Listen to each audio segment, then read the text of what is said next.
approximately 10:55. So what does either defendants 102 or the CAD materials tell you about what happened next with respect to the movement of the crowd, the movement of the police, and sort of the activities of both? So at that time, we had police units blocking Lombard to their west, which would have been approximately, again, somewhere between Mississippi and would be Missouri.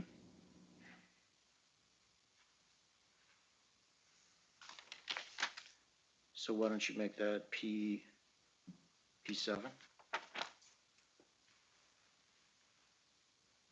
Okay. And then what happens next with respect either to the activities of the crowd, the police?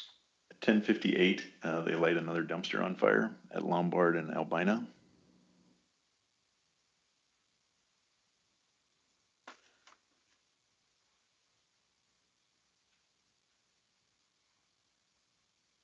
Does the document indicate whether was the crowd static then from 10:50, those 3 minutes, 10:55, when they came up on Albina to Lombard? Or do you know? Does the document indicate whether the crowd moved from its position at Lombard and Albina between 10:55 and 10:58? It does not. Okay. After the dumpster is lit on fire at 10:58, what happens next? At 11:01, the airplane says the group is moving slowly to the west. And then almost the next transmission is that they are now moving east on Lombard. Okay, so first west, and then almost immediately they turn around and go east? Correct. What happens next? They continue to go eastbound.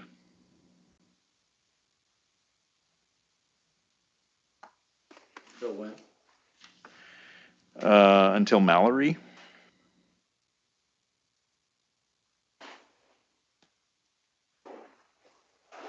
At what time?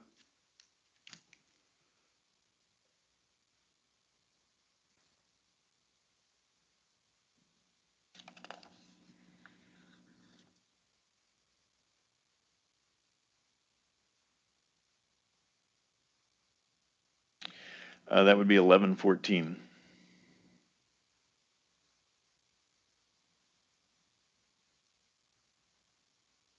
And I'm sorry, does the map indicate, does it indicate that Mallory is across street with Lombard? It does. Okay, so they've moved east on Lombard up to Mallory. Correct. Are you familiar with this area, Portland? Not very well. Okay, I guess I'm just asking you, do you know like what that distance is? I don't know. Okay. Is it more than 2 or 3 blocks? It's approximately 8 blocks. Okay, very good. And this is at 11:14? Correct.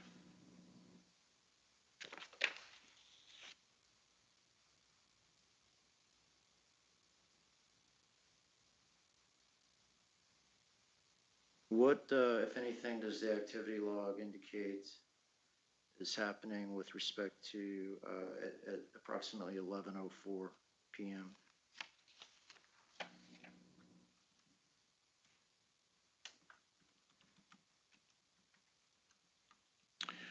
At 11:04, it indicates that we have disengaged and we'll be watching passively to see where they go.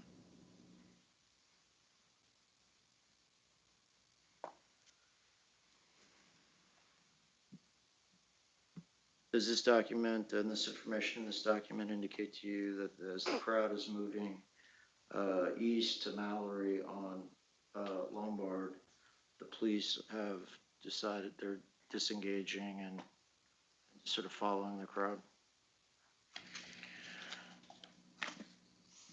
at approximately 11:04?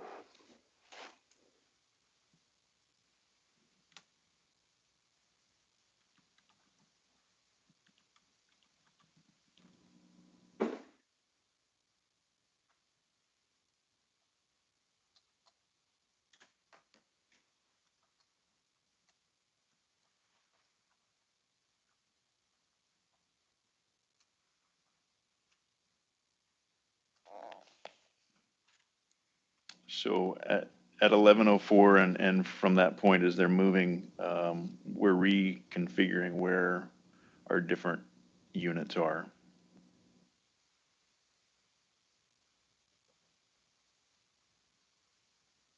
Is the crowd more than just on Lombard, or are they spread out in the neighborhood? At that point, the group is indicated it's just on Lombard.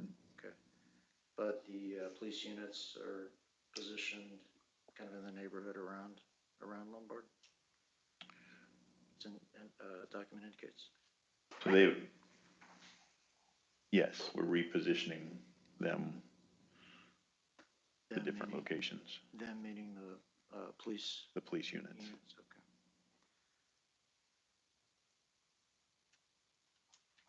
Okay. Okay, so at the crowd is at Lombard and Mallory at approximately 11:14 p.m. And this 185 is to document, the activities of the crowd or the police or other significant events between 10:55 and 11:40. So what happens next? At 11:14, as they move south on Mallory, Delta then begins to push them westbound.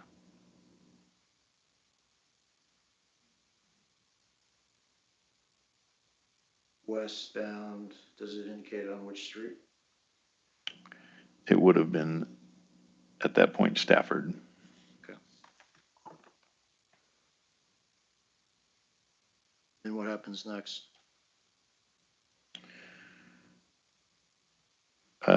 They get pushed to Williams.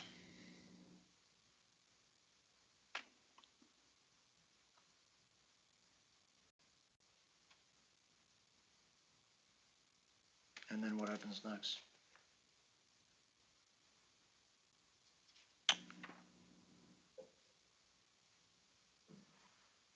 Excuse me. They go to Rodney and push south on Rodney. My apologies. So westbound on Stafford to Rodney, Correct. and then south on Rodney. And at what time is this occurring when they're moving south on Rodney? At 10:16.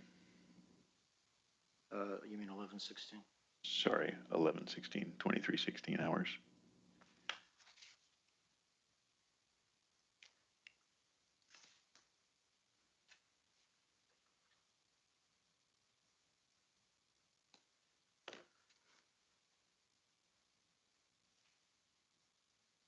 Why don't we use this for, what number are we at? Is it C9 or C10? Would be C9. C9, okay.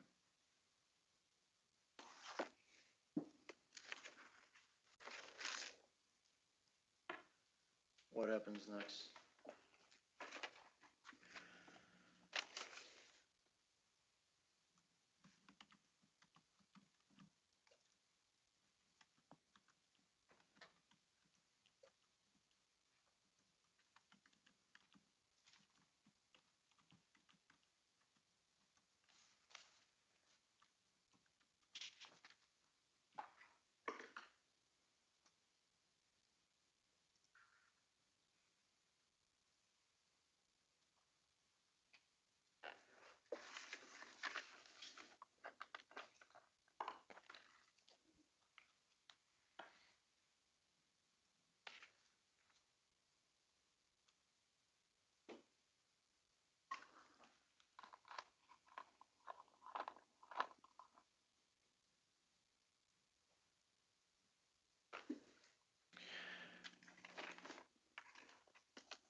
Sorry, I'm looking at the map here trying to find the next street. At Buffalo, they go westbound on Buffalo, and that is at 11:19.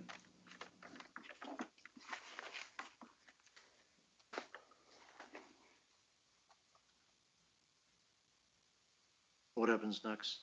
They turn northbound on Vancouver. Does this 102? Does this is this indicating the size of the crowd at this point?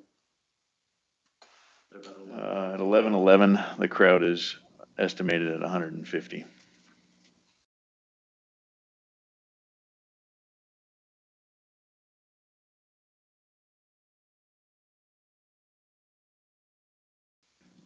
going west on Buffalo. Okay. What happens next?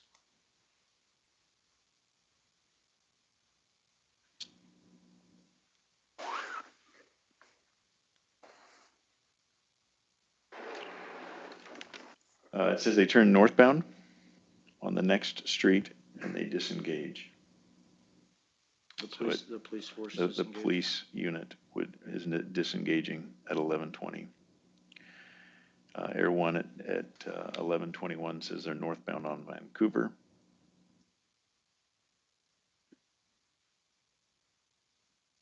They hold, the group stops at Vancouver and Holland.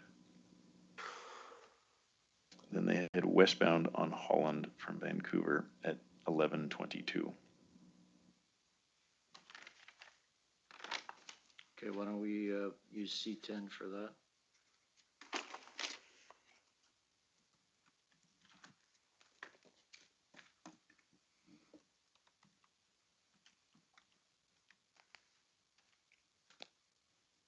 What happens next?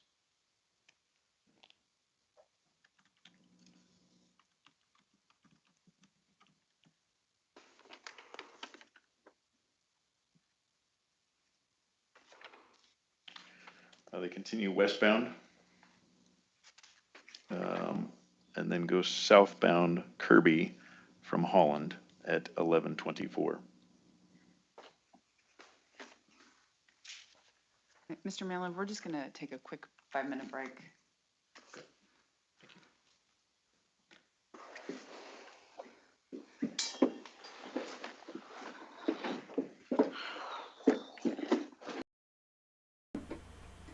I like to think that that the judge saw the jury members' eyes glazing over worse than mine are.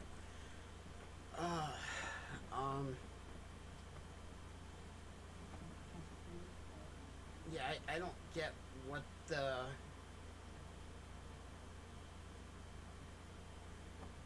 Ooh, sidebar. In the hallway.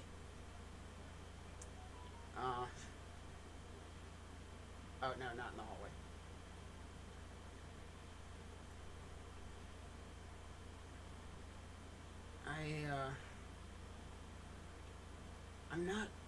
I'm having trouble figuring out why they're having to detail every movement of the entire protest that night.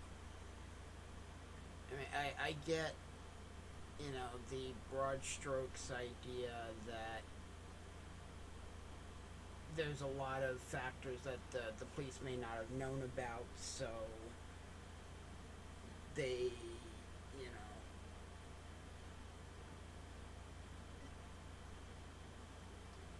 they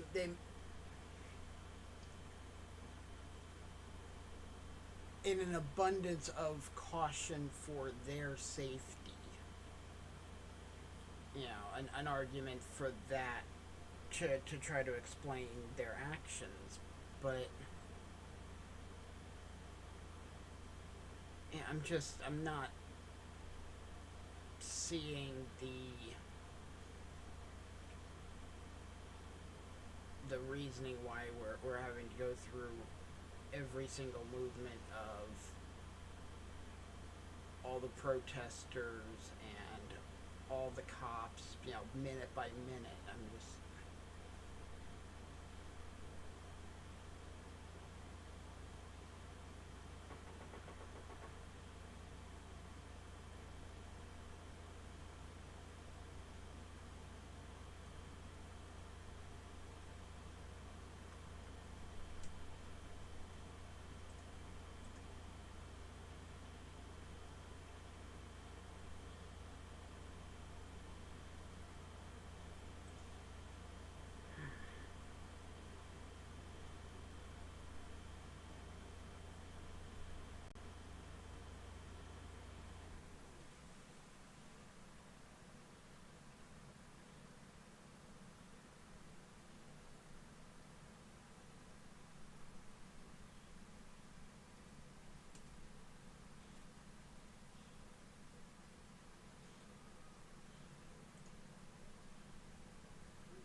guess I'll be back in a minute here and hope things don't break again.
Yeah, whatever the problem is that I'm having, it's my computer. OBS keeps telling me, like, just out of nowhere, it'll be like encoder error, which, you know, that's like the step before it tries to send to my streaming platform. And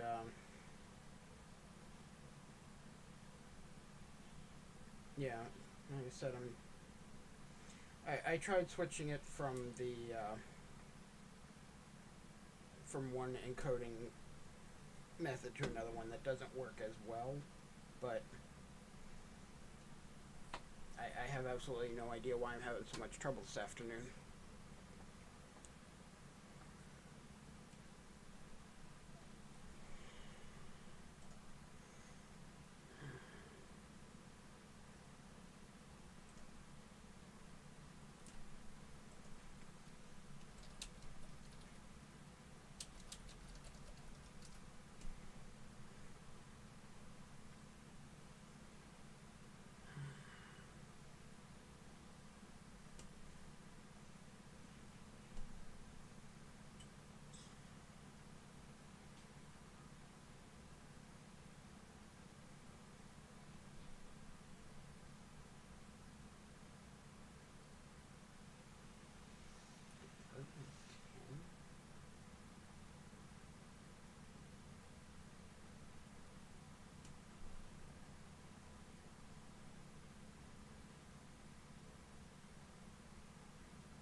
Decided to shorten his case quite Okay. considerably, and we're hoping that we may be able to close today.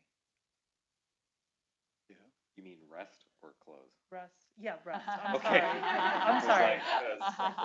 Yeah. Okay, okay, all right. We have after, I'm not sure about the order, but we have, Erin Wenzel, we're gonna call her briefly, Okay, and then I think, Philip Wenzel. I think that's it. okay. And then, I mean, what I would suggest, if we, depending on how long this cross is, if, he can do his rebuttal, and then we can get the jury out of here, and then, have him come back on Monday to hear closing, once we get this jury instruction sorted out. That's something we may end up doing Monday morning. Okay, my question to all of you is, I talked about ending At a little early yesterday, but I can't remember if I said that to the jury. I thought you did. Yeah, Does anybody know? I think you did. Okay, Yeah, my memory is that you did as well. At 4 or something like, okay, I mean, okay. I that mean, was- if you, maybe we keep to 4:30, you know? Okay, we're not going past 4:30. But let's get going and see how far we get. Okay.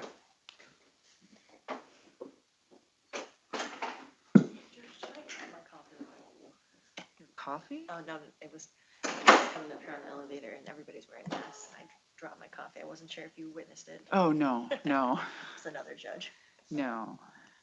You work here long enough, you spill your coffee in the elevator. It's just a thing that I happens. couldn't find my badge. It was around my neck.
seated.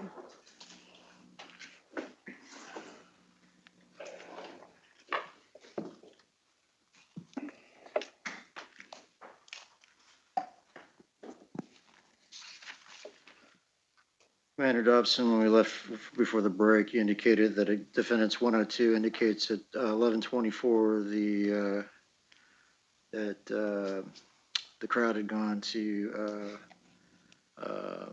south on Kirby to Buffalo. Does 102 indicate whether or not the command post is receiving information at approximately 11:30 p.m.? At 11:30, yes. And what does the what information was the command post receiving at that time? That the group had congregated at Commercial in Buffalo? Did you receive, and that information was from the police airplane? Correct. Does 102 indicate what information, if any, you were receiving from the airplane at approximately 11:34 p.m.? That they were basically hanging out or milling about at the intersection of Commercial and Buffalo. And what information, if any, does 102 indicate that you received, the command post was receiving from the airplane at approximately 11:38 p.m.? That the group was dispersing in different directions. And what does 102 indicate with respect to what the command post was receiving 1 minute later at 23:39, about in terms of the size of the crowd? Size of the group now was approximately 100 individuals.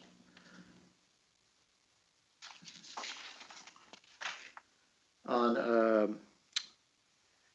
believe we're on 185. Can you just put the entry when the group is sort of hanging out at the intersection of Commercial and Buffalo? Can you put a C11?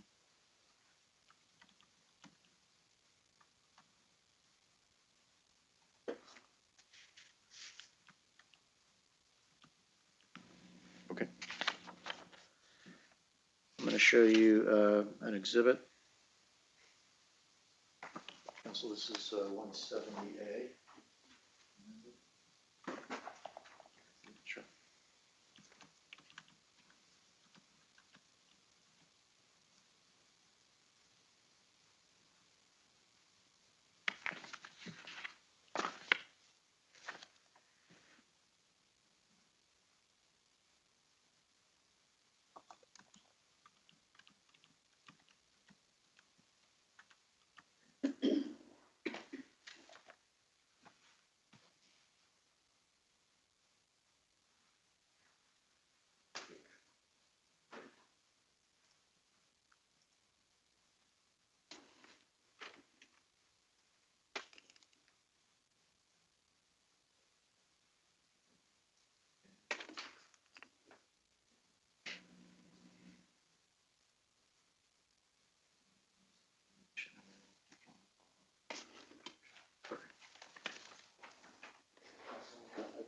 I'm going to hand you what these marked as 170A.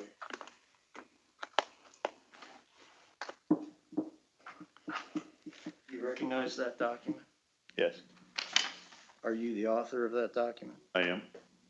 And what, before you discuss that document, what is that? Can you identify this document for the jury? It is an email. And what was the purpose of you writing this email? It's a summary, a rough summary of the evening to inform the other personnel, staff of the summary of the evening. The evening being August 14th. August 14th. The correct. event that started on August 14th at Peninsula Park. Correct. Did you, you created this document in your role as an incident commander? Correct. And is the document kept in the regular course of the police bureau's business or organizational activities? Yes.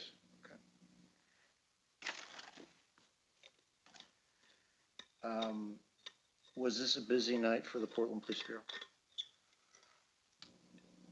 In general, is that what you're? I'm talking about with respect to the activities on August 14th and this event, this march protest that happened, emanated from Peninsula Park, were there a lot of police resources devoted to this event? Yes. Objection, relevance? Overruled.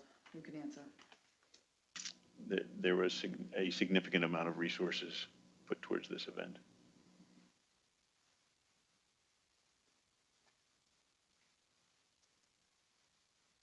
Did this event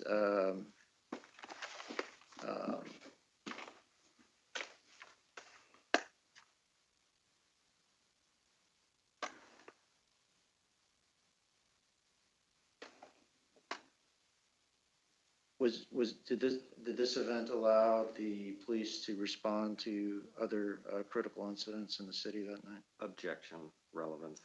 Sustained. All right. Your Honor, I would offer the amended version of 107A. Any objection? Yes. Plaintiff objects lack of personal knowledge, lack of relevance, and also it explores matters that were in which plaintiff was. Did you prepare this, Commander Dobson? I'm sorry, ma'am? Did you prepare this summary? I wrote this summary. This is an email that I wrote. Okay, it's and it's 107. 170A is what it's marked here on the document, ma'am. I'm not sure, Your Honor, if you have the- 170. You have the redacted version. Okay, but I should have a version of it. Okay. Your Honor, may we approach? Yes.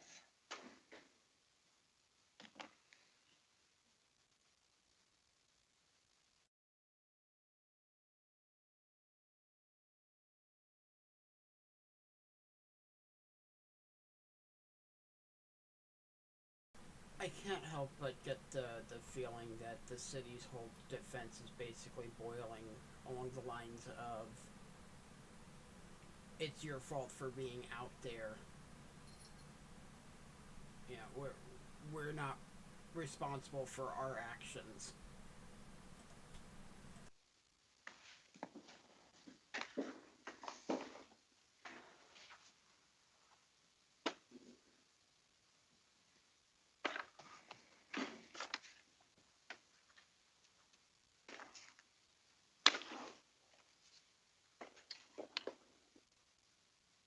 Uh, 102, this amended version of the activity log. Oh, so that is admitted, and we'll talk about the final version that Very goes good. in. Okay. And then also, I would offer 182, 183, 184, and 185. These are the Google Maps with the time, the sort of the tracking of the. Any objection? Well, I haven't seen them, so I have no idea. Okay.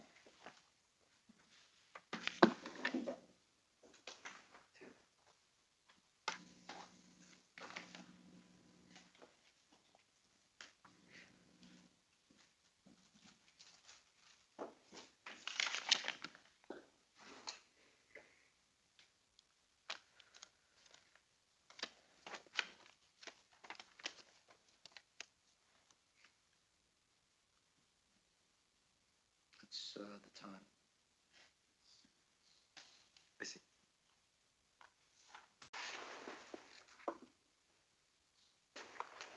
Working in the military. No, I understand. You want them to write 9:30 here?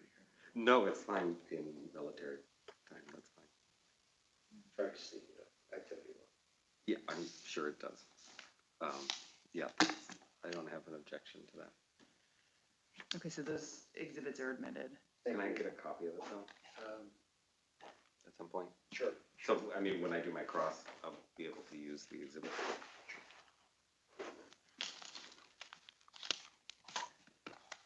Or you can leave the original with the witness. It's fine. I don't need to see it. All right, Your Honor, I understand from counsel that there's no objection to these exhibits. Yeah. Admitted. The Google Maps, Yeah. they're admitted. Okay. Do you want to use these, John, next counsel? Are you done with the witness? I'm done with the Commander Dobson. Okay, all right, Okay, so thank you. we'll All right, let's go. proceed across. Yeah, just a second. Here, can I just hand them to the witness? Sure. Okay.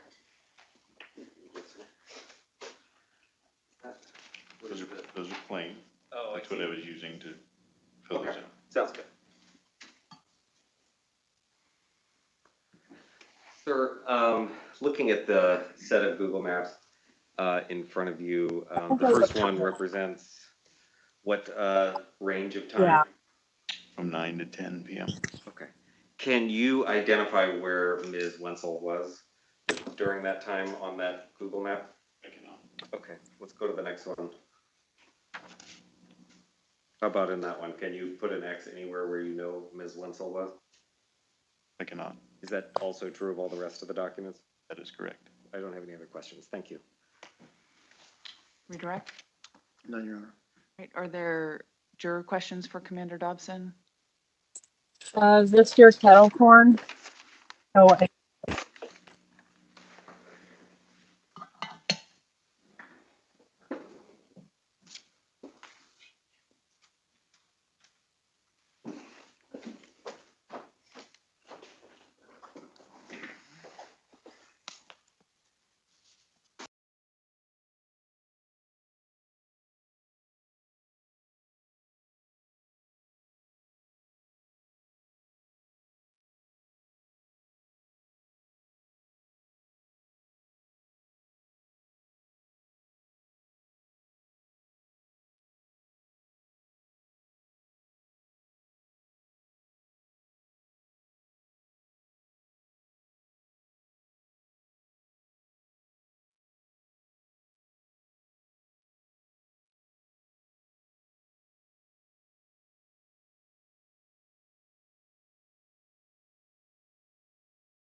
We have one question, Commander Dobson. On August 14th, 2020, at the protest, by the time you declared an unlawful assembly, had you or anyone at PPB that you know of received any complaints from the public about the protesters other than traffic inconvenience? So were there any complaints or calls about property damage or intimidation, anything like that, if you know? I can refer to the log. Sure.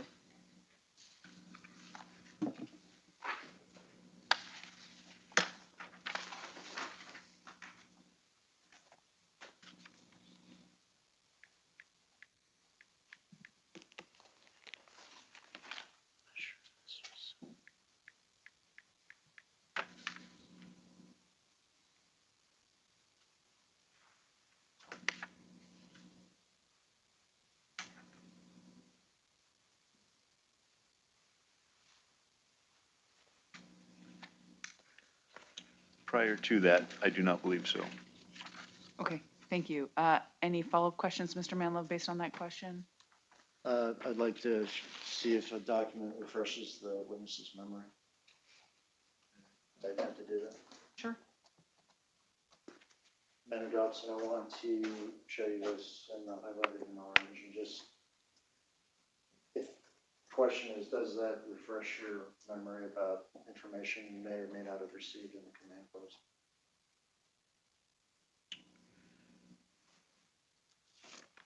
On August 14th. So prior to that, no. Prior to the declaration, no. I think that was the focus of Yes. the juror's question. All right, thank you. Mr. Burgess, follow-up question based on that question? No, thank Okay. you, Your Honor. All right, thank you very much. We're done with your testimony.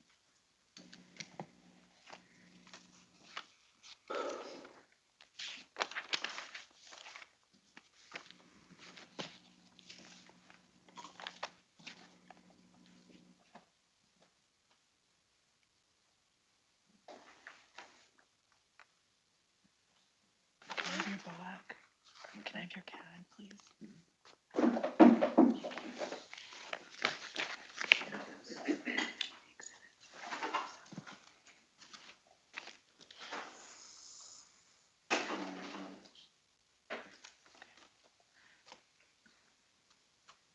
Your Honor, the city calls Mr. Philip Wenzel. Thank you. Okay. Please, thank you.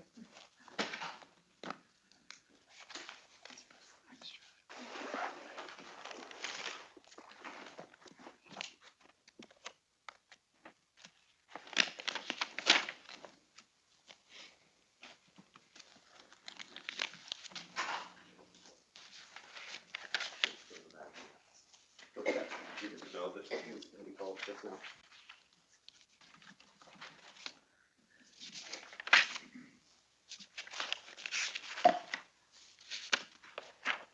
Your Honor, it appears the witness is in the restroom and is on his way. Okay. Sorry for the delay, Your Honor.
Hi there.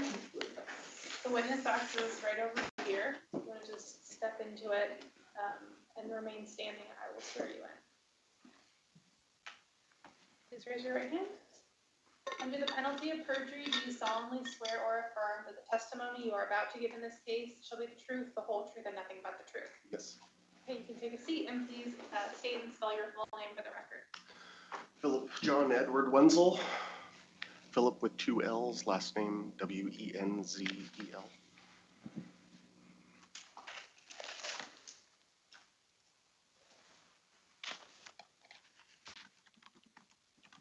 Good afternoon, Mr. Wenzel. My name is Caroline Turco. I work with the city, and I'm going to be asking you some questions this afternoon. You're here because the city subpoenaed you as a witness, correct? Correct. And so, is there any reason that you did not choose to appear in the case earlier this week when your wife was testifying? Objection, relevance. Sustained. Your Honor, permission under OEC 611 to lead. Oh, yes. You were present at a protest on August 14th, correct? 2020. Correct. You were surprised to see the police at this protest because you considered it a peaceful protest, correct? Correct.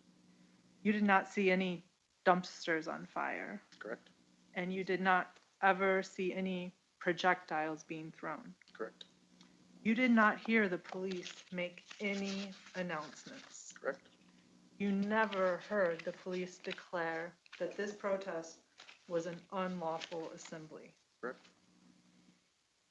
You did not hear the police order that the crowd needed to immediately disperse. That's correct. You did see shields in the street, but you don't know what those were for. Correct. You were behind those shields with your wife, Miss Wenzel? That's correct. And there were hundreds of other people standing in the street behind those shields, correct? That's correct. You were about 15 to 25 feet behind the shield wall, correct? That's correct. And you were at that location behind the shield wall for approximately 15 minutes before the police moved towards you across the shield wall, correct? I would probably say 10 to 15, but yeah, approximately. I believe in your deposition you said 15 minutes. Does that sound right to you? Like I said, approximately, yes. And you were surprised to see the police move across the intersection, weren't you? Very. Now, at the time, you were wearing a white helmet, is that correct? It's a gray helmet, yes. Is it like a really light gray? Yeah. Almost white? I would say it's a gray helmet, but yeah, it's a light gray. Well, I believe I have a picture of it. Tell me if this looks like a picture of your helmet.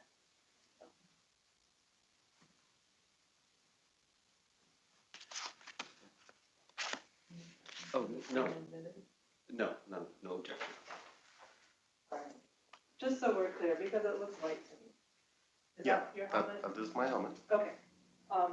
Defense offers exhibit 101, or excuse me, 181. Any objection? No. 181. One is admitted.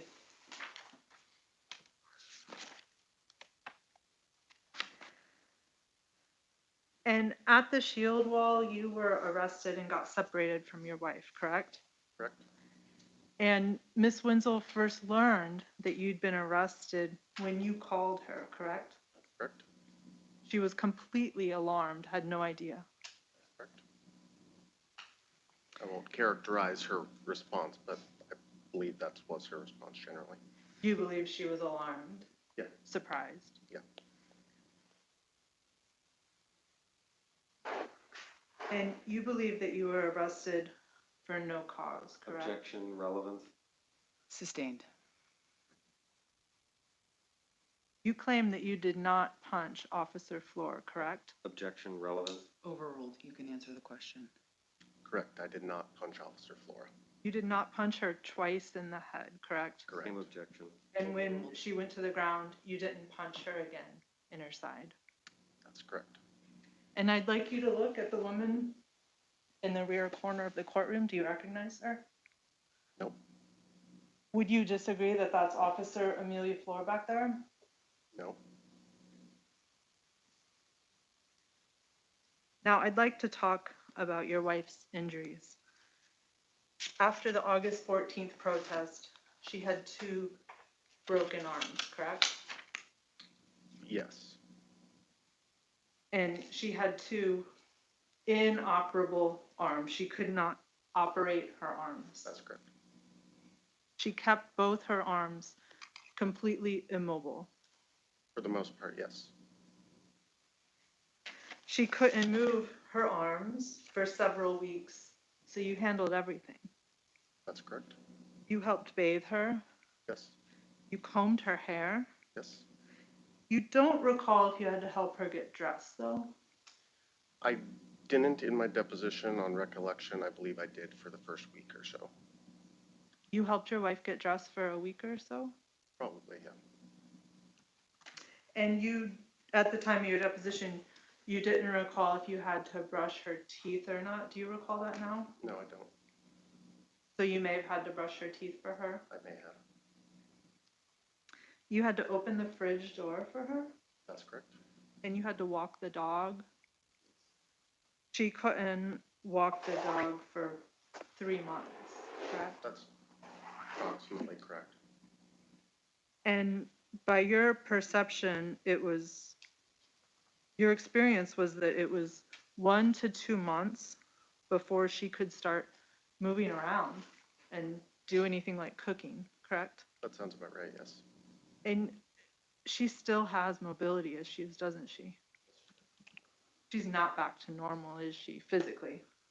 Not fully. No. Objection calls for a medical opinion. Can you qualify the question? Just based on his observations. Based on your observations, your perceptions, she's not back to normal physically. Correct. Now, after this incident, your wife did get a promotion, correct? Yes, And she gets along pretty well with her supervisor? yes. Okay. No further questions, Your Honor. Any questions, Mr. Burgess? Yeah, you were, you were just asked a moment ago about whether you were present at the August 14, 2020 protest, is that correct? Yes. Can you describe how the officers who breached the shield wall went over the wall? Officers had shot smoke over the crowd, so there was smoke behind the crowd as well as smoke in front of the crowd. And then it appeared, from my view, there was probably 8 to 10 officers who charged at the shield wall and basically treated it like a linebacker drill. Okay. Did they hurtle themselves into the air over the shield wall, basically? Your Honor, outside the scope, objection. Overruled. And then, and you were drumming at the That's up until basically that point? Yes. All right. And then there was smoke all over the place at that point? And then you lost track of Erin, is that right? Correct. Okay. And then you didn't see her until sometime later, is that correct? I did not see her until I was released the next day. I see.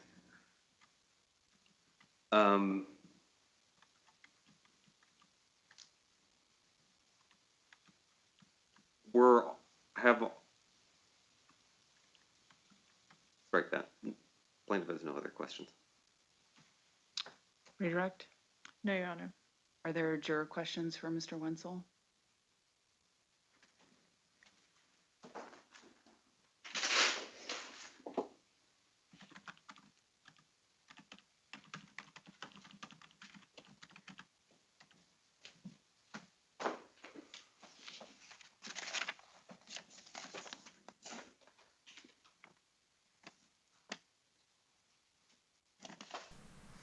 For what it's worth, after the really quick look that I took on his case, that whole line of questioning about his arrest seemed way off base.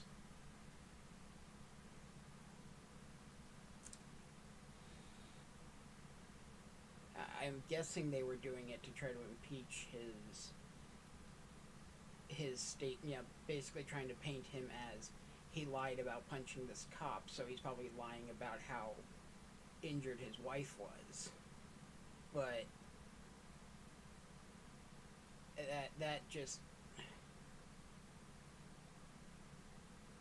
from what I'm seeing, like I said, the charges were dropped, so they felt they didn't have the evidence to prosecute, so, much less adjudicated, so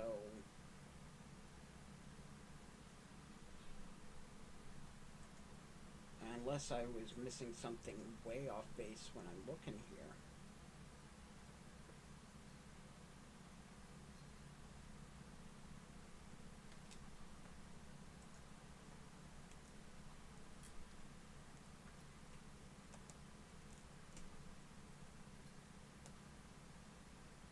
Right.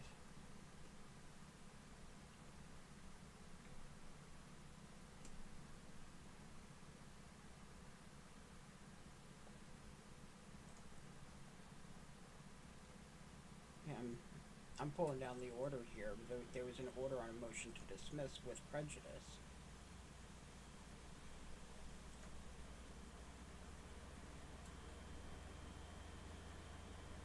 Reviewed the motion, ordered indictment filed September 24th, 2020 be dismissed with prejudice. So yeah, there was, the charges that were filed were dismissed. He was not found guilty. All right, so we have two questions for you. Did you on the night of August 14th, 2020, did you use physical force against any officer? No. Were you subject to use of force by any officer? I'm just going to say, other than being physically taken into custody. So prior to being taken into custody is what you're asking? Prior to the force used to handcuff you, if force was used. On that night specifically? Yes. No. Okay. All right, Mr. Ms. Turco, do you have a follow-up question based on the juror questions? No, Your Honor. Mr. Burgess? No. Okay, all right. Thank you very much for your testimony.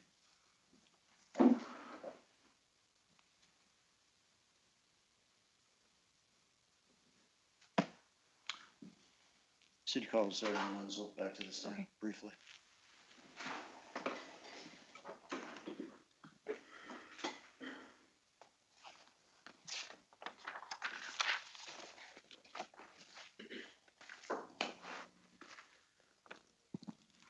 Under the penalty of perjury, do you solemnly swear or affirm that the testimony you are about to give in this case shall be the truth, the whole truth, and nothing but the truth? I do. Thank you. Please just state your full name for the record. Erin Wenzel. Ms. Wenzel, as a result of the use of force that you're claiming happened to you on August 14th of 2020, you didn't file any kind of complaint with the city's Independent Police Review Division, did you? I did not. And on August 14th, 2020, you also were taking video during the protest, correct? I was.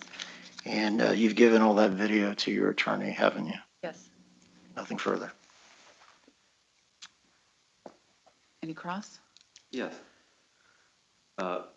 Ms. Wenzel, were you taking video at the time that an officer hit you from behind and knocked you to the ground with a baton? No. Were you taking any video when you were struck with a baton in the leg and again knocked to the ground? No. Okay. Did you take any video? I'll just ask it a different way. When did you stop taking video? I can't remember specifically when I stopped filming, but at one point fairly early on in the night, I put my phone away because I was afraid I was going to lose it. I think I put it in my backpack. Okay. And to your knowledge, has all of the video that you have been produced in discovery to Mr. Manlove in the city of Portland? Yes. No further questions? Redirect? None. Are there juror questions for Mrs. Wenzel? Okay. Thank you for your testimony again.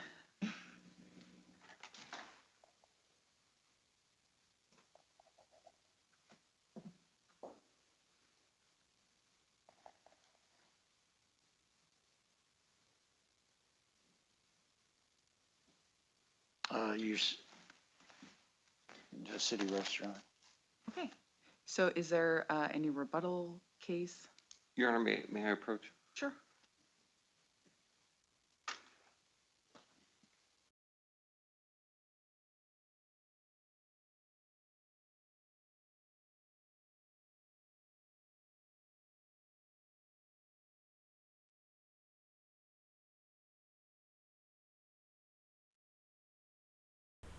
I really wish I'd gotten to see the first half of this case, because I mean, what I've seen from the city's case today and a little bit yesterday, it's surprisingly thin to me.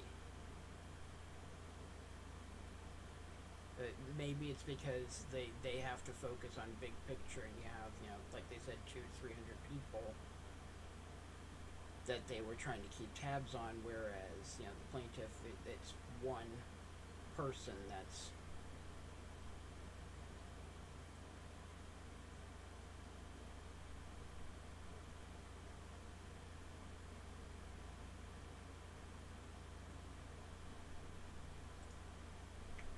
I did also look, because when I was looking more into some of the reporting, there were some local charges that Philip had faced, and then also federal, but the local charges were also dismissed.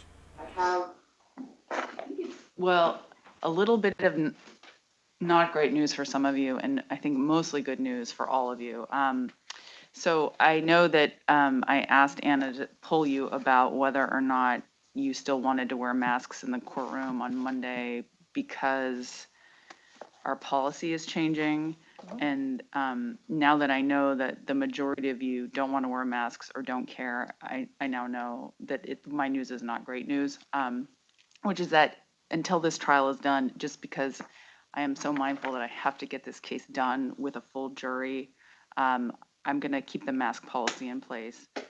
The good news is where recently I was worried this case was running behind, I now think that it's fine. Things have gone a little more quickly than anticipated, and some witness lists have been pruned down. So I think we're actually in fairly good shape, at least to get through all of the case through closings on Monday. And I think that there probably will be time on Monday for deliberation. I don't know whether or not there will be enough time for you to reach a verdict. Every case and every jury is different, and so no one can really say what the right amount of deliberation time is in advance. So what I would like to do is just wish you a lovely weekend, which is going to start in about 5 minutes. You have done a tremendous amount of work here today and this week. I know it's really difficult to sit in a room all day and just listen. And so I want to thank you for all of your work. I'm going to ask that you be back in the jury room on Monday by 9:15. So that's a slightly later start time. I may be speaking to the lawyers, and I want to make sure you're not waiting long. And I think by coming in at 9:15, hopefully we'll make better use of your time.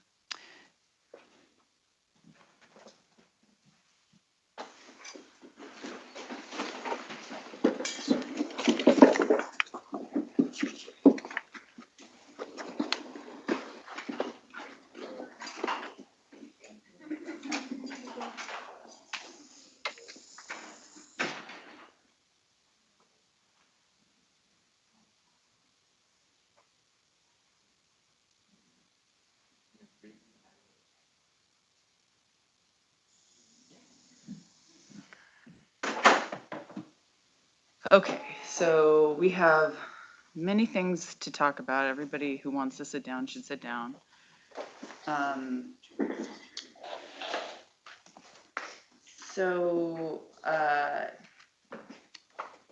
Mr. Burgess, I want to talk about 170A. Yeah. I am going to let some version of this document in as a business record. And so there's some things in here that you might want redacted, but you also might not want them redacted depending on how you think they play for your case. I don't know.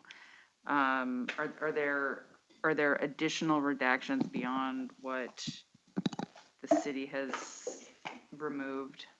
And I don't know if they did that in conversation with you or they just did that consistent with rulings. Latter. Okay. Are they?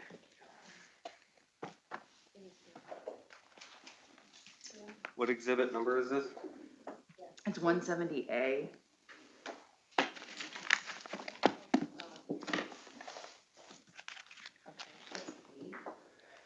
I don't have a redacted version, but, I mean, so. You want to come here? Why don't you come take this? Thank you. Sorry.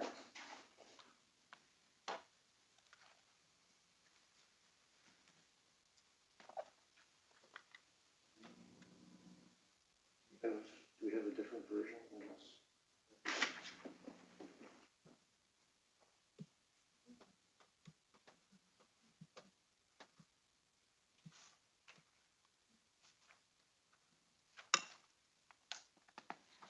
Right, I mean, well, if you're gonna remove injuries, said we had several injuries. But, I didn't direct that comment to you, it was to Bill. I'm sorry, I didn't mean that to come across that way. Also, you can clearly read through the markings, but, They're not getting in now, so we can okay, fix that. yeah, I mean, there's I mean, plaintiff was prevented from putting on a lot of information about days prior to August 14 of 2020. And Is there then information about prior days? Day 79, we took a different approach based on the fact that we had had 78 days of patterns from their activities. We knew this was coming. I presume that's a statement about the Yes. past violence of the protests or something like that. Okay. Group took a while to form. I mean, the one. Maybe you two should you all should just. I mean, maybe I should continue just do my own talking. redacted version and then Okay. show it to him, and then we can confer on it. Do you want us? Yeah, maybe, Do you want us to get this think done that's now or just move on? Let's just move on. I don't disagree with some of council's comments. Yeah, that's why I'm thinking maybe. I it thought would be- we had done it fairly. I thought we'd done a I mean, proper job. anarchists. Pardon me. Anarchists. Uh, And I don't know. Maybe I don't Mr. think, Burgess I thinks think that's this is, helpful. I'm not sure that this is even in the, under the redactions. I don't think the incident commander ever used that term. It's in there. Is it? Yeah.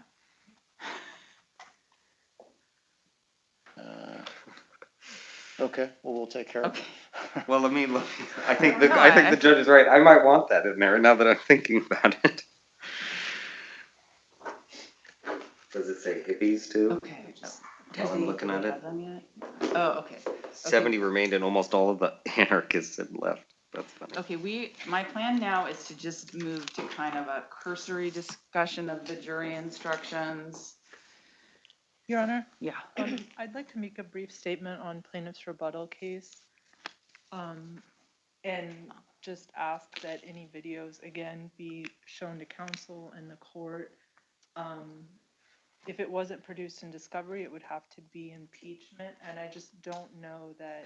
I don't intend to show anything that wasn't produced in discovery in my. Okay, well, Okay, can you just and- let them know what it is? So that there's, if we get to this testimony, there's Yeah, if- not the jury being cleared so that we can all watch the video.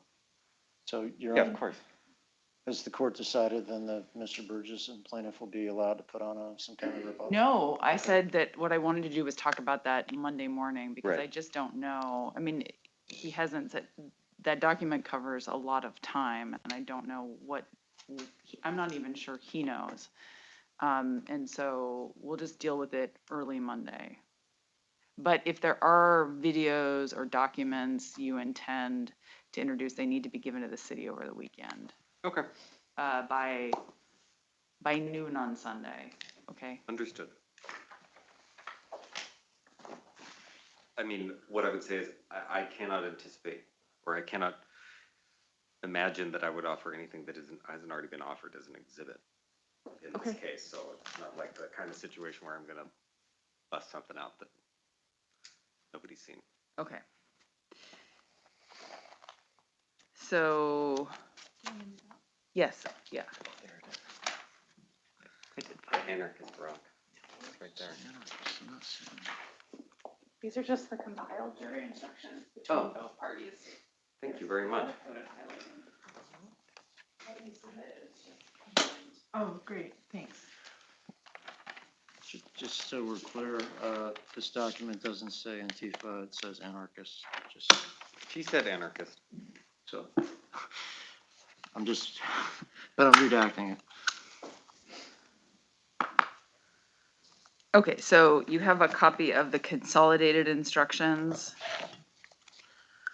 Okay, so, and I'm just gonna go through these in the order I have them, except I think I took a page out of order. So the first one is evidence. I assume there's no issue with the uniform instruction on evidence.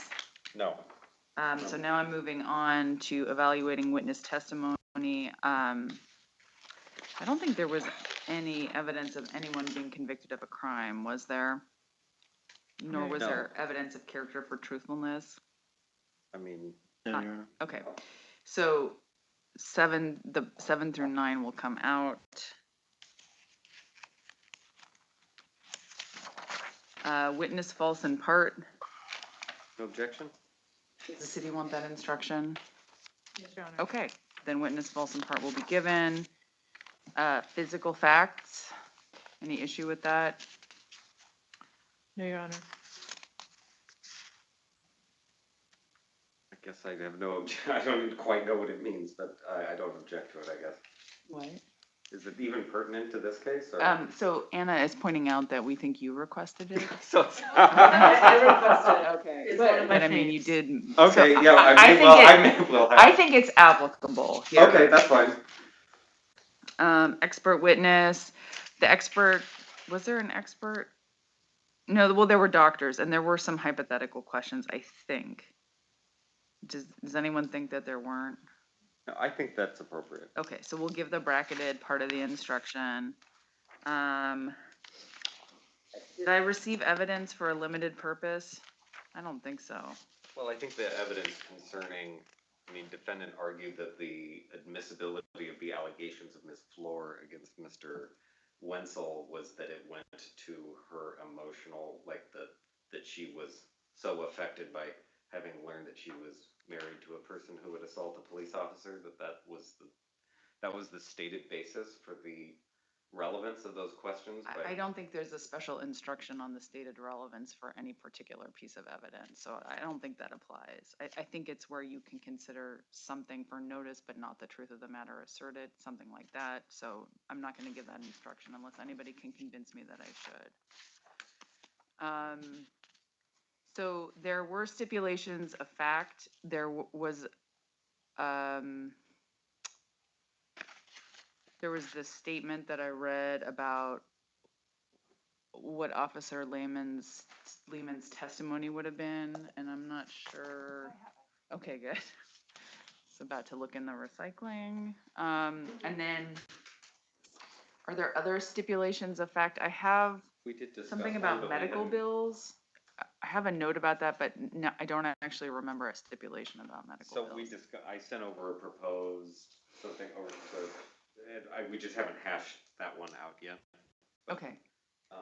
Basically, it was the plaintiff was going to stipulate to $6,088 as the, like, I think is, basically, I drafted it, it's on my laptop, it basically says, defendant disputes that there is any wage loss as a result of plaintiff's injuries.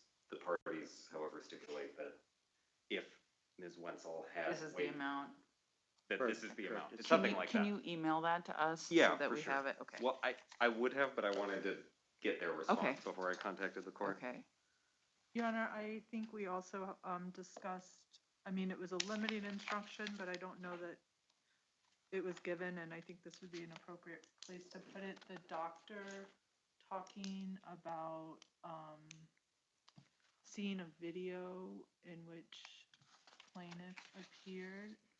and Oh. I think there was Okay, gonna be, then can you send me a sentence? yes. You would agree and send me the sentence about that, so the doctor just was wrong, and everybody agrees the doctor was wrong. Dr. Baskerville. Oh, okay, that's right. Okay.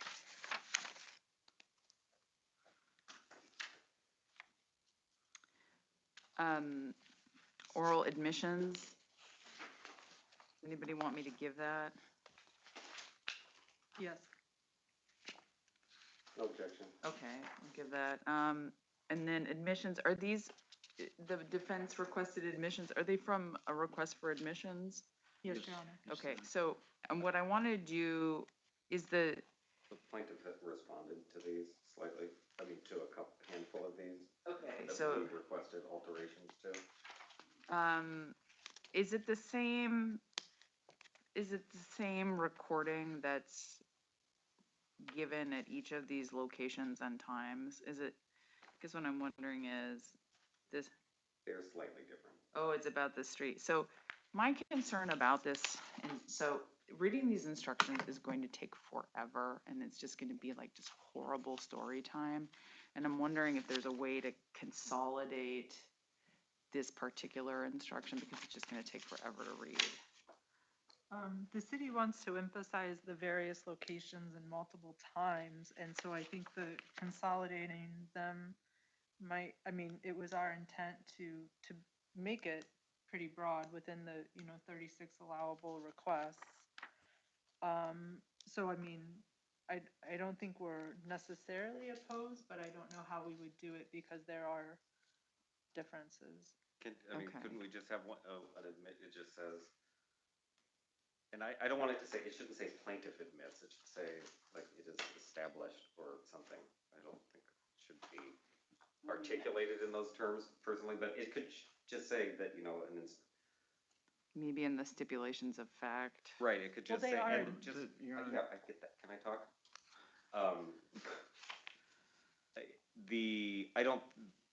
What each one of these, their difference in verbiage is pretty minor, and you could just list out the following places and times. The sound car from the Portland Police Bureau gave an announcement saying, and then summarize what all of these statements are. Because I have a suspicion that the jurors will, whatever, you can do it however you want, but I mean, I think they should be put as stipulations of fact. They shouldn't be written as plaintiff admits that.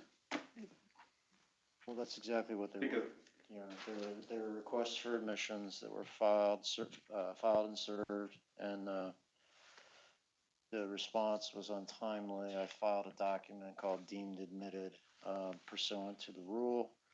Then Mr. Burgess later that evening filed, I think it was his amended response. Or he didn't file it, he sent no, it to us. I did file it. Well, it's not showing up, I guess. No, as you know, we spoke and then I withdrew it and then filed a different document after we conferred, but in any case. Well, do you want to stipulate now? Well, the sound truck Right, one's I'll already stipulate admitted. to all of the, I mean, like I said. Okay, so I'm just gonna move these into stipulated facts. I think that, It's the fact that these were admitted by the plaintiff is, that's exactly what they are. So they should be presented to the jury as admissions. you could just move to admit the request for admission. I think it carries hadn't more rested, weight as a that jury instruction, and I think that's the intent All right, of this. I think I'm probably instruction. gonna say, just move these under the stipulated facts. But I'm not sure. We'll come back to that.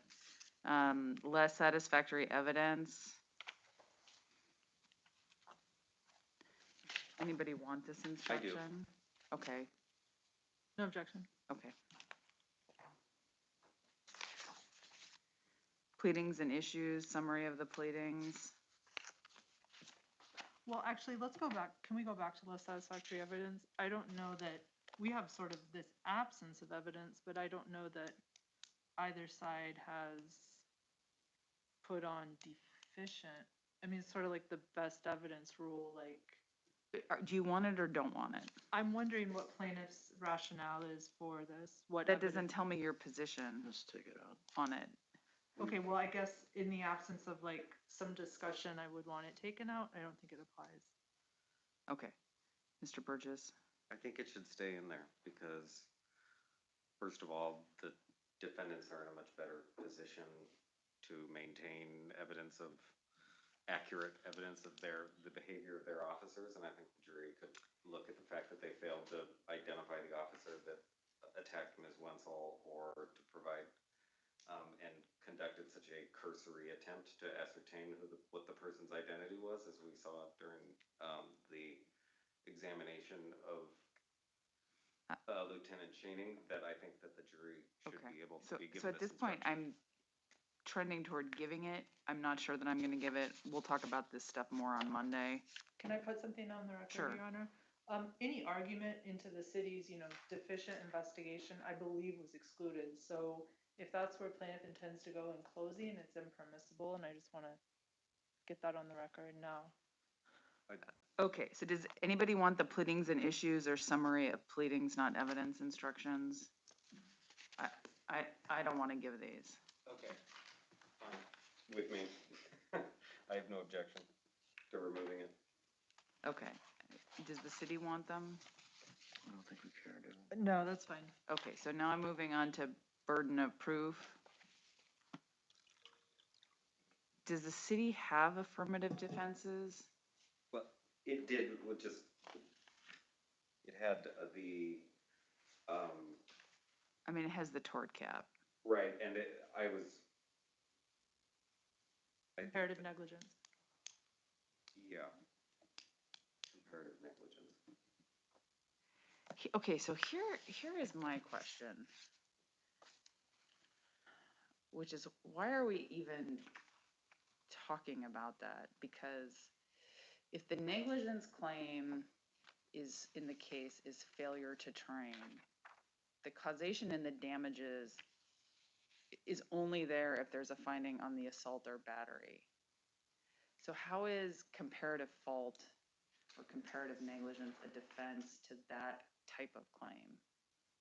You know, I could argue against myself, but I'd rather let Mr. Burgess answer that question.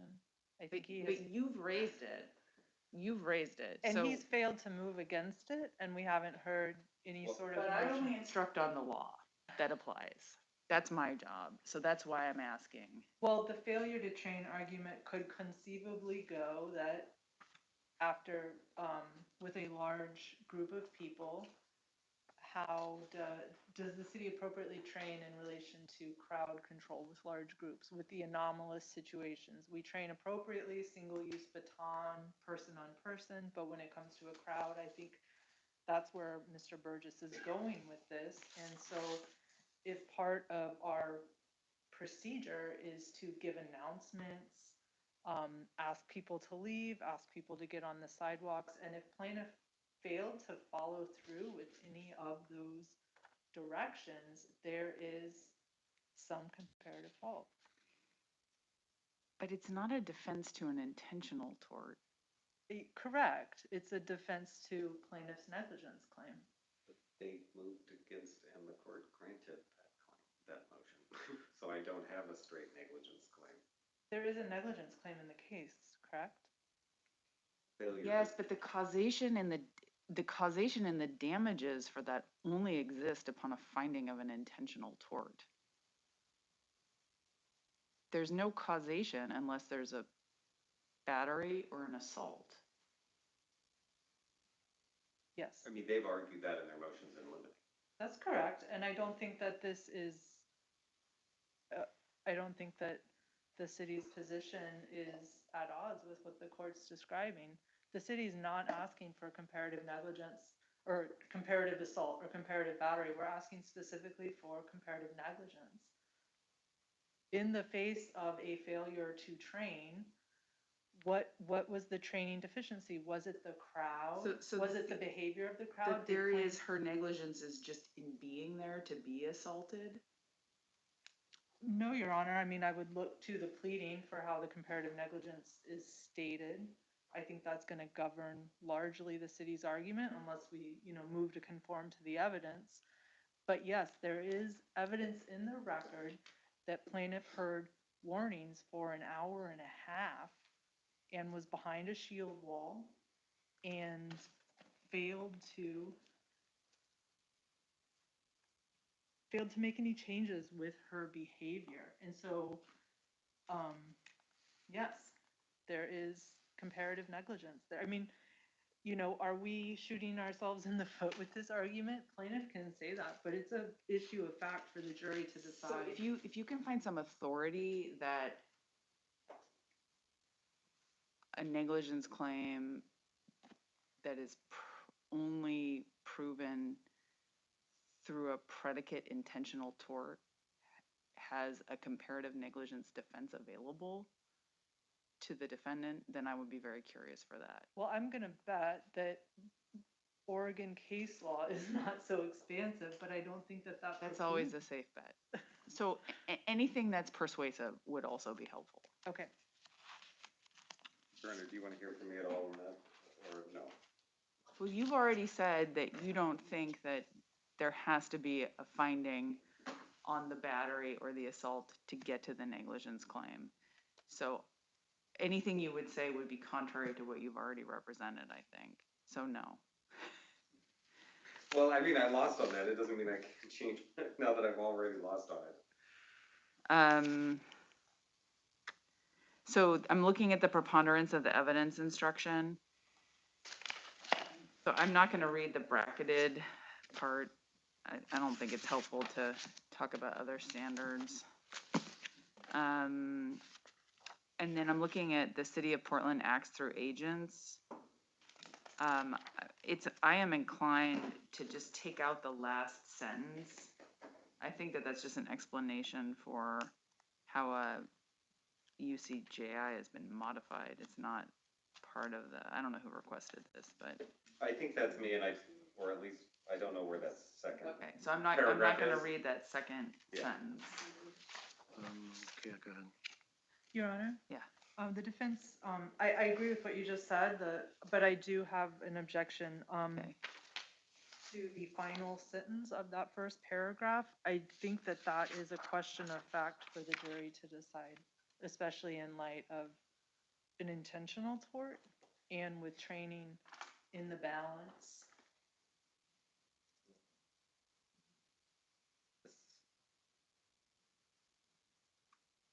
The city didn't put on any evidence that somebody acted outside the course and scope of their. Argue against the inclusion of that.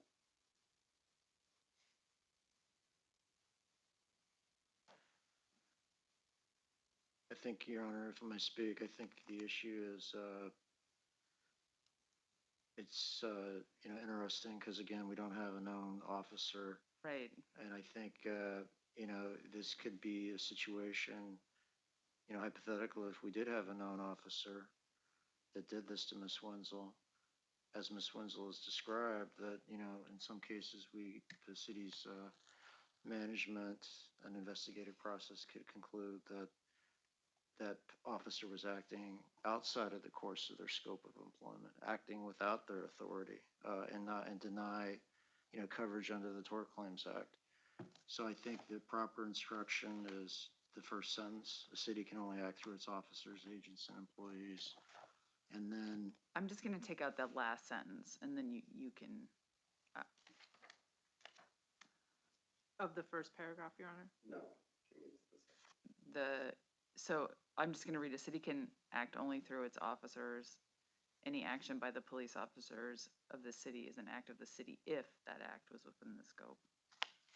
period. Okay, and I'm not gonna read here, all acts of the police were within their authority. I'm sorry, could you just Okay. say that again? Sure, I'm just not gonna read the sentence, here, all acts of the police were within their authority. Your Honor, can I just be heard for a moment? Yeah, I mean, the problem is they haven't pled at any point that there was tort claim immunity. I mean, that would have been something they would have had to plead in their response to pleading. There's nothing in there to suggest that they're arguing that, even in the alternative, that whoever did this, if it was a city employee, was acting outside the course and scope of employment. There was zero discovery on it. They put on zero Yeah, evidence I mean, about it at I trial. don't think the sentence really matters. All of the officers who came in and testified that if this happened, it wouldn't have been a violation of the city's policy, which is kind of like in the course and scope. But I really don't think the sentence matters. Okay. And, okay, so now I'm looking at common law negligence. This needs to be tailored. It needs to have a specific negligence allegation in it regarding training so that the jury understands what the claim is. I mean, hopefully somebody will actually talk to them about that in closing, but it needs to be in the instruction.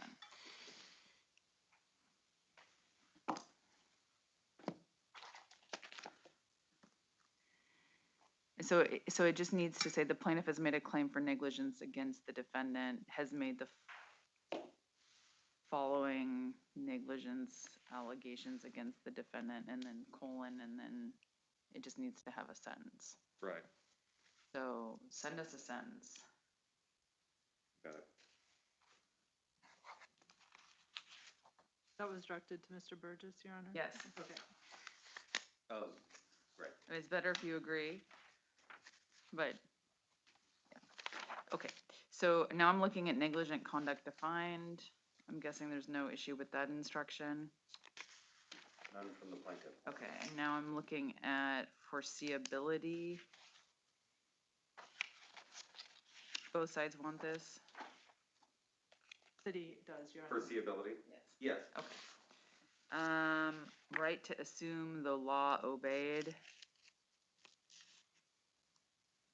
I don't agree to this instruction. Well, so it's a standard instruction, and so is it a recognized presumption?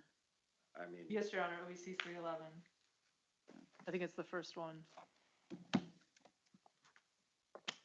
this first The only one I line. ever remember is that a letter mailed is presumed received, but Yeah, that is I not don't think- applicable here. Oh, no, I'm sorry. It is 311. Oh, let me get there.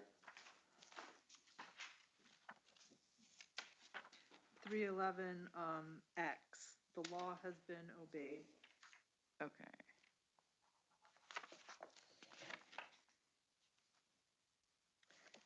Okay.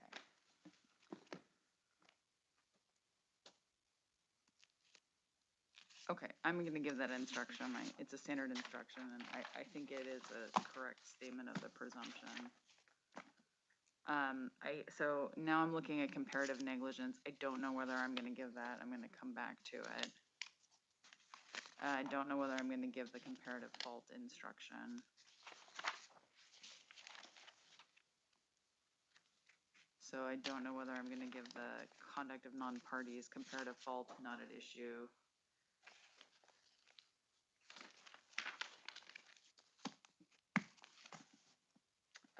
So now I'm looking at causation but for. Anybody want to talk about that?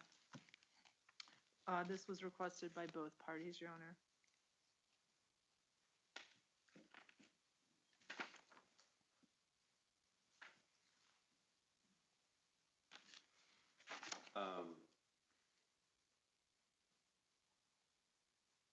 I think after the course of the trial, plaintiff might want the substantial factor instruction. Okay. But can I, Yeah, we can come back to can we that. come back to this one? Yeah. Your Honor, did you cross out conduct of non-parties, or are you coming back to I'm it? coming back to it. Okay. So now I'm looking at assault, and my plan is to, I need to leave it for, because I can. So my hope is we can just, assault, any issue with assault? Is this the uniform instruction? It looks like it. So any objection to that? Okay, so now we move to battery. Obviously, there needs to be some consolidation of the requested versions.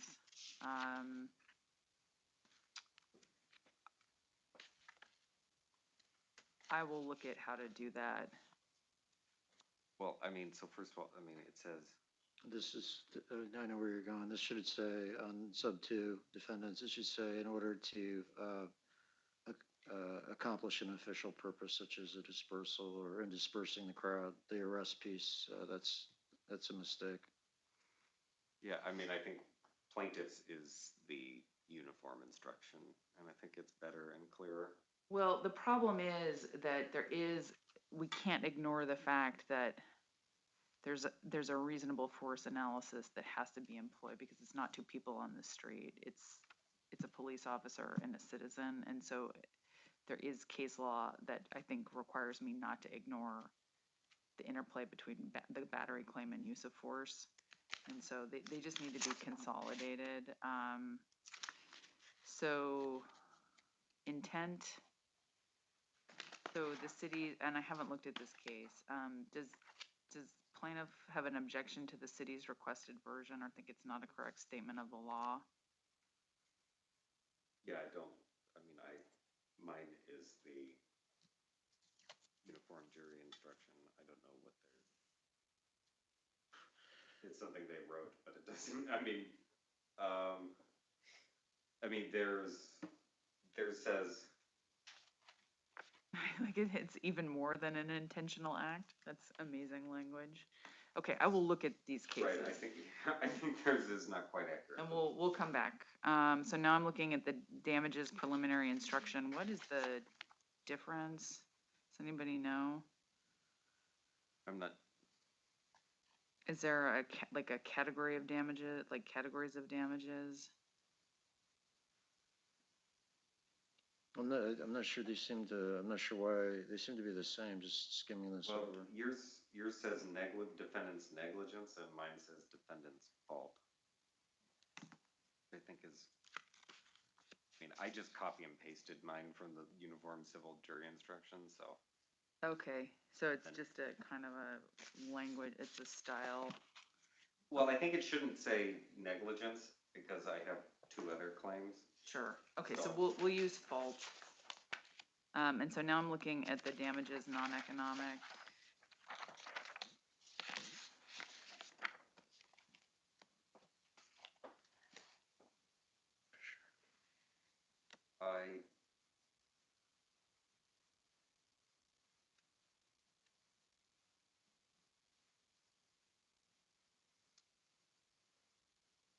I don't have a problem with their last sentence, I guess, their instruction, but I think their sub one is confusing to, I mean, I don't know why we don't just separate those with commas. Well, I guess one thing different about, that's fine if they want to be separated with commas, but I don't think the language and that plaintiff probably will sustain in the future. I don't think that's appropriate. I think she's compensated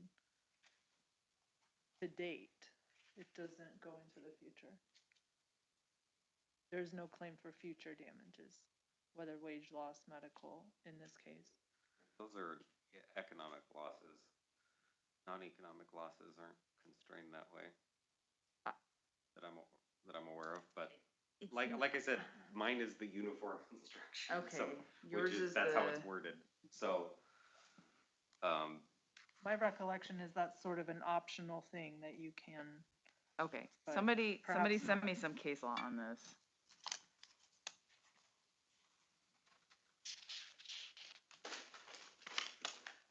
also they removed the word humiliation Okay, from the listed things. That, no objection to adding that back in. okay, Then, okay, now I'm and then looking, yeah, sorry. now I'm looking at damages, economic. And so there are all sorts of categories in the plaintiff's version. I'm not opposed to giving them categories. I think all we have here are medical bills. 1 and 2. Yeah, that's fine. wage loss, so- Okay, so I'll give 1 and 2. Okay. And then this might be the place to, And we'll put in the total, the sum total. right, the stipulate, because we stipulated both to medical bills amount and wage loss, so, Okay. I mean, without conceding causation, to be clear. And so damages avoidable consequences. I don't think there was any evidence of this at trial. I can't think of any, but I do, obviously I need to know what the city has to say about that. Yes, Your Honor, I think this goes to testimony that she only went to one physical therapy visit, also testimony that she didn't go to work when there was a doctor's note saying she could. Okay, So- then I'll give that instruction. Verdict, any issue with verdict? Written instructions, okay. No objection to that, Your Honor. Okay, so I need to do some reading on some of these special instructions. And we'll talk about these more on Monday. I'm not gonna give the witness invocation of Fifth Amendment since that wasn't in evidence. What is the plaintiff's position on the instructions on all of the misdemeanors and the city codes? Well, I mean, first, they didn't put on any evidence about whether or not, I mean, even if that had been, I would have objected to it even if they had put on testimony from a witness that Ms. Wenzel's conduct, as she describes it in her testimony, amounted to one of these crimes or something, but there is no evidence. I don't And think how are that's, they supposed to I don't think use- that's why they want these instructions. Well, I mean, I know why they want these instructions. I just don't think that there's a good faith basis for using. I mean, what is the jury going to do with an instruction about pedestrians? Oh, absolutely. We had Commander Dobson just this afternoon talk about his authority to declare an unlawful assembly, and then the Lieutenant Shanning this morning was explaining, the two parts that are essential to any police officer's use of force. On the one hand, it's the authority to act, and that authority is to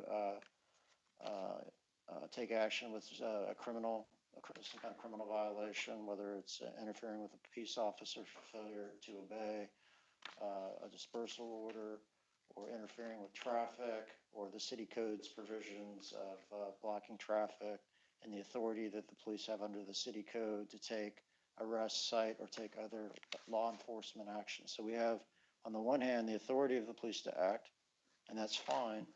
But on the other hand, and that's what this case is about, because this case is about the using that authority in a reasonable and appropriate manner, which gets to the battery. No more force than what is necessary to accomplish that official purpose.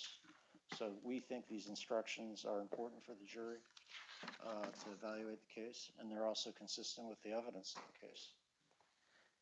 I mean, one other, issue that I raised at the beginning, which is they didn't put on any evidence about what the officer who attacked Ms. Wenzel's intent or basis for taking any action against her was. So, I'm not making a final decision. At this point, I'm inclined to give all of the instructions. They are correct statements of the law. And I think there is some evidence that might require them, in the sense that the question to declare the unlawful assembly, I think, has been put in play by some of the examination, and what the totality of the circumstances in evaluating whether or not force is appropriate. So it's not a final decision, but at this point I'm inclined to give those instructions. I am gonna stop here. The only thing I wanted to say was there is one instruction, and that's the sheet I took out of order, and then I think I misplaced. With the presumption that an officer, in dispersing a crowd after an unlawful assembly has been declared, is presumed to be acting in good faith, or something like that. That case, the presumption is in making an arrest. And so I don't think the fact that there's a presumption that officers in making an arrest are presumed to be acting in good faith just automatically can be transferred into a legal instruction that officers doing anything are presumed to be acting in good faith. Your Honor, I would draw the court's attention again to OEC 311 subpart J, which is among the presumptions, official duty has been regularly performed. But that's not it has not been presumed to be it has not been presumed to be discharged in good faith. So I don't think I'm going to give that instruction unless you can convince me. Well, I'd like the opportunity to further brief the court, Okay. because I think some of the good faith, case law stems from the evidence code presumption. Okay, we can talk about this on Monday. I'm really sorry to say this out loud, but can you be here at 8:15 on Monday to keep talking about jury instructions and the verdict form? And I will look more into some of the case citations, so hopefully we can have a more streamlined conversation on the rest of the instructions. And Mr. Burgess, you'll send us the language you want on for the negligence instruction? Yeah, I will. And I think that I'm sorry, I really don't want to keep you. But I was just going to say that since the trial has gone on, I may want to amend that passive resistance instruction. So I may. Okay. So I may just, because I think the evidence is. Okay. Send it to me this weekend, not Monday morning. Okay. And you'll send us the stipulations of facts regarding the medical bills and the language for that. Mr. Burgess has language, but he hasn't shown it to the city, maybe. And you want that over the weekend? Yes. Your Honor, do you instruct the jury before or after? Before, yeah. Just housekeeping, we have 170A to work on our mutual redactions, and then there's 102, is it the same sort of issue? Yes, where Mr. Burgess was going to say what he wants redacted beyond what you redacted, and then you're going to talk about it. And then I thought the court had your version of 102. I think I have, I think I gave it back. I don't have it anymore. I have my version. Or did I take it? Are you talking about 170? Oh, you want want my version of that with my proposed redactions? Is that what you I mean? know. I'm sorry, I Aaron, know, you, I've been in the recycling so much. In any event, those two exhibits haven't been admitted yet. I want us to work on the redactions. Yes. And then if we get to a good place, then I'll offer them on Monday. Okay. Thank you. Thank you. I know they're still out there. I know they're coming in some version. Okay, I hope you all get some rest this weekend, and I'll see you on Monday. can we leave our some stuff here? Is that okay? Happening here.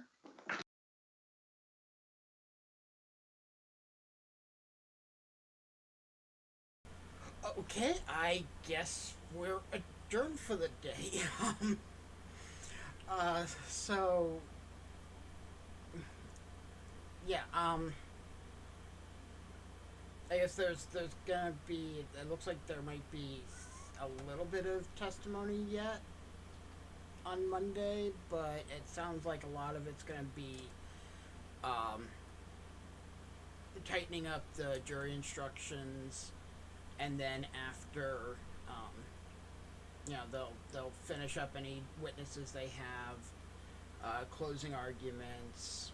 The jury instructions sounds like it's going to take a long time, which is why they're trying to tighten this up so much. And then, yeah, we